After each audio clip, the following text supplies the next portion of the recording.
Hey guys, LevelCap here. Today we're going to be taking a look at my Airsoft collection. There's been a big request for me to make this video, and honestly I haven't had a lot of space, but we just recently moved and now I actually have some space to show off my Airsoft guns in a nice manner. I make sure to keep well stocked on BBs, and I don't use anything other than Elite Force BBs. I've just found them to be incredibly accurate, and they make tons of different kinds no matter what your needs are. On the right side of the rack I have some of the shorter weapons that can fit here, and then on the left side I put the longer length weapons like shotguns and DMRs and AKs. On the left I'm able to hang my plate carriers, and then of course up above we have the M16 A3 modeled after the one from Battlefield 3. This is the gun that really started my Airsoft career.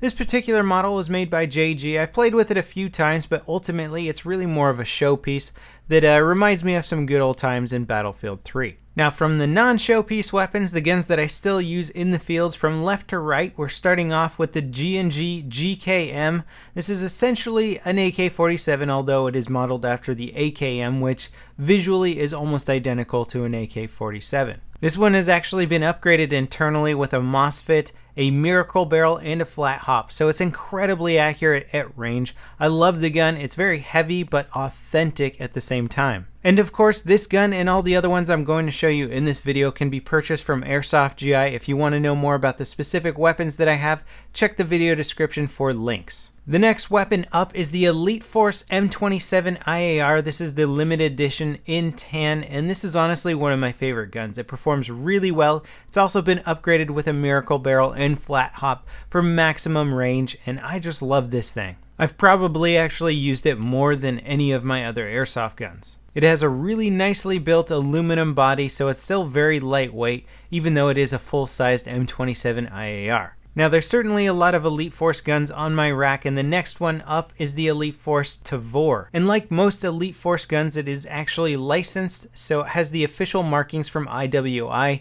It's a very interesting looking gun, large, definitely, mostly plastic just as the one in real life is. It has a very long internal barrel for added accuracy. It also has a blowback system, which you can turn off if you don't want. And like all bullpup rifles, the stock is not adjustable on this, so I recommend checking it out in store just to make sure it is a comfortable fit for you. Next up we have one of my newest guns. This is the Elite Force ARX 160. It's a very modern Beretta assault rifle. It's very cool looking in my opinion anyway. It feels very much like an M4. The ergonomics of this gun are incredible. Probably one of the most comfortable weapons that I've handled. I've made no internal upgrades to this weapon, but its deadliness at range was still really good out of the box. Next up we have the Tokyo Marui M870 pump action shotgun. This is really a lot of fun to play with. It certainly is different getting a feel for using shotguns in Airsoft. If you haven't before, I highly recommend trying it out at least once. If it's your thing, then this is definitely the way to go, because it is a gas shotgun and you can shoot 6 shots at a time, whereas your traditional spring action shotgun seems to only be able to shoot 3 shots at a time. And if you're looking for the complete opposite style of gameplay, this is the G&G GR25. It's modeled after an SR25, and what I'm holding right now is a highly upgraded version of the stock model. Here's the stock one. This is what it looks like when it comes out of the box, and I'm currently working on upgrading it with all kinds of new features, and that will be shown in an upcoming video. But I will say that this gun still performed really well prior to having any upgrades whatsoever. Next we have a fun little Elite Force gun. This is the Iwi Uz. This is one of my few gas blowback guns, and it kicks crazy hard. It actually has a recoil simulator built into the gun, and it's a lot of fun to shoot. It's very loud and shoots really hard. People will definitely call their hits with this gun. The only downside to this gun is that because it is an Uzi, it doesn't come with any Picatinny rails on it, so if you're somebody who likes to mod your gun, you're not going to really have a lot of options. Moving on to my other gas blowback gun, this is my KWA M1911. It's a great sidearm. I don't always run with it, but when I do, it is a lot of fun, and it's certainly a reliable weapon to have as a backup. And because this is a 1911 Mark II, it does have a lower Picatinny rail, which allows me to run a laser light combo. Now moving on to another KWA built weapon, this is the KWA G36C.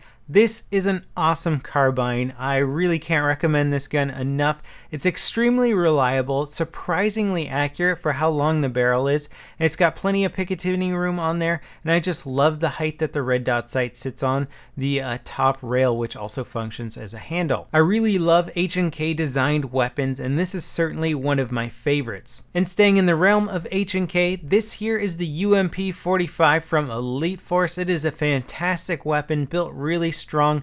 It also has a blowback feature. A lot of fun to play with, especially in close quarters. If you're looking for an SMG class gun that is very lightweight, feels very authentic, then this is certainly one to consider. The only downside is that the magazines, of course, are Mp5 mags, and those can be a little tricky to try and find holsters for. Next up, we have one of my very first airsoft purchases. This is the G&G F2000.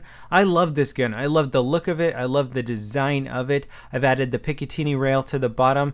Internally, it's pretty much stock and it performs really well. I may do some upgrades to it in the future, but I just love this gun. It is on the heavy side, so that's something to consider if you're looking for something that's lightweight. This may not be the best option for you. Now, sticking with G&G built weapons, this is the SG SIG 552. This gun is built really solid. I just love the way it looks. It's got that Counter-Strike nostalgia going for me.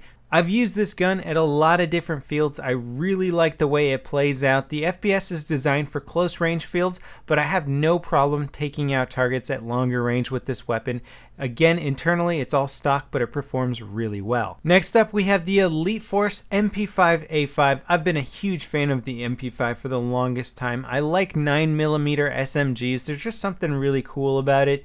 I like it from Counter-Strike. I like the compact design of it. The collapsible stock on this one is really cool. It's mostly metal construction, has a very good weight to it, looks very realistic, and it even has a burst fire mode, which is something that not a lot of airsoft guns come with. Again, if you're in the market for a cool looking SMG, this is definitely one I would recommend. Next up, we have my KWA CQR Mod 2. This has actually been further modded with a Mad Bull rail on the front end there. I've used it with the Mad Bull Battle Axe stock initially. This gun has gone through a lot of changes, a lot of different flash hiders and stuff on it. It's just a really fun gun to interchange with different parts on it. It performs really well. And of course, the gun comes with that legendary KWA reliability, which is certainly something that you're going to want in airsoft, as guns tend to break down a lot. If you have a $200 starter budget for airsoft, I would highly recommend this as a beginning gun. Next up, we have another M4, but this is a completely different style of weapon because it is pneumatic. It is my only pneumatic airsoft gun. It's made by Polar Star, it has a VFC body. The build on this gun is phenomenal. I don't think I have any other gun that feels as solid or realistic as this one. The technical model name for this gun is the PR15, and without question, it is the best performing gun I own. Accuracy, range, trigger response, it is just unparalleled. If you have the funds, I would recommend going Polar Star if you want the ultimate performance. Next up, we have the Elite Force M4 Carbine. This is a basic starter gun. I really like it. It actually performs pretty darn well for being a $130 gun. And I'm going to use this as sort of my project gun. I'm going to upgrade the internals, learn about working on airsoft guns. I really do recommend this, especially if you're on a tight budget. So that pretty much wraps it up for my airsoft gun rack video. I hope you guys enjoyed it. Remember to check the video description for links to the specific weapons and their product pages for more information. Stay tuned for more airsoft content from me, and as always guys, I'll see you next time. This is LevelCap signing off.